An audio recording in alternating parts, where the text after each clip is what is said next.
ফিলিস্তিনের অবরুদ্ধ গাজা ভূখণ্ডে অবিরাম হামলা চালিয়ে যাচ্ছে ইসরায়েল। টানা ৮ মাসেরও বেশি সময় ধরে চালানো এই হামলায় এখন পর্যন্ত নিহত হয়েছেন ৩৭,০০০-এরও বেশি ফিলিস্তিনি। এর মধ্যেই ইসরায়েলি হামলায় পরিবারের ১০ সদস্য হারিয়েছেন ফিলিস্তিনের স্বাধীনতাকামী সশস্ত্র গোষ্ঠী হামাসের রাজনৈতিক ব্যুরো প্রধান ইসমাইল হানিয়া। গাজায় তার পরিবারের বাড়িতে ইসরায়েলি সামরিক বাহিনী বোমা হামলা চালালে প্রাণহানির এই ঘটনা ঘটে। নিহতদের মধ্যে ইসমাইল হানিয়ার বোনও রয়েছেন। মঙ্গলবার ২৫ জুন এই তথ্য জানিয়েছে সংবাদ মাধ্যম আল জাজিরা।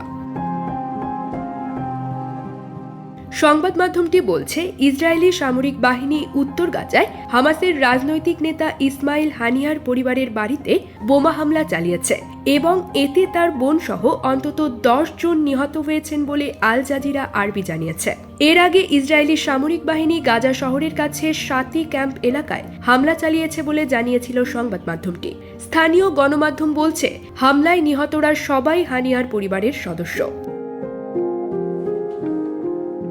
এর আগে গত এপ্রিলে ইসরায়েলের বিমান হামলায় ইসমাইল হানিয়ার ৩ ছেলে ও ৩ নাতি-নাতনি নিহত হয়েছিলেন। গত ১০ এপ্রিল ঈদ উল ফিতরের দিন গাজার আল শাতি শরণার্থী ক্যাম্পে হানিয়ার ছেলেদের বহনকারী গাড়িতে চালানো হামলায় তারা প্রাণ হারান। মূলত ঈদ উপলক্ষে হানিয়ার ছেলেরা আল শাতি ক্যাম্পে তাদের আত্মীয় স্বজনদের সঙ্গে দেখা করতে গিয়েছিলেন বলে সে সময় জানিয়েছিল ফিলিস্তিনি সংবাদ মাধ্যমগুলো। এদিকে ছেলে ও নাতি-নাতনিদের মৃত্যুর খবরে আল্লাহর কাছে সে সময় সন্তুষ্টি প্রকাশ করেছিলেন হামাস প্রধান। তিনি বলেছিলেন, তাদের শহীদ হওয়ার মর্যাদা প্রদান করায় আল্লাহকে ধন্যবাদ। News desk, focus TV.